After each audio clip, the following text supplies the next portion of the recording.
అందరికీ ముక్కోటి ఏకాదశి శుభాకాంక్షలు. ఈరోజు మేము ఎలా చేసుకున్నాం, ఎక్కడికి వెళ్ళాం అనేది మీతో షేర్ చేస్తాను. మార్నింగ్ మంచిగా పూజ చేసుకున్నాము. తర్వాత నాకెందుకో స్పెషల్గా డిఐవై చేద్దాం అనిపించింది. ఇంకోటి అంటే గుర్తొచ్చేది వెంకటేశ్వర స్వామి కదా, సో అలా వెంకటేశ్వర స్వామి నామాలు పెయింట్ చేశాను. మనకి ముక్కోటి ఏకాదశి అనగానే గుర్తొచ్చేది ఉత్తర ద్వార దర్శనమే కదా. మనకి అలా దర్శించుకుంటే మోక్షం ప్రాప్తిస్తుంది అంటారు.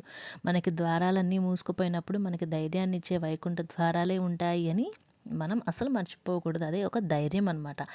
అసలు దీని ప్రత్యేకత ఏంటంటే పాలసముద్రం మీద తేలాడే విష్ణుమూర్తికి దర్శించుకునేందుకు దేవతలంతా ఏకాదశి తిథి నాడు వైకుంఠాన్ని చేరుకుంటారట. అందుకే దీనికి అసలు ఈ పేరు వచ్చింది అని అంటారు.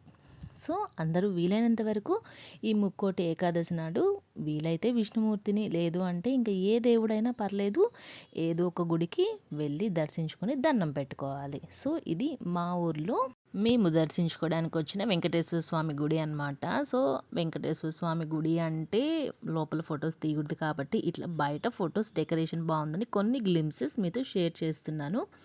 ఇట్లా గుడికి వెళ్ళి మంచిగా దర్శనంతో మా డే అనేది ఎండ్ అయిపోయిందనమాట. That's all for this video. నచ్చితే like, share and subscribe. Thank you.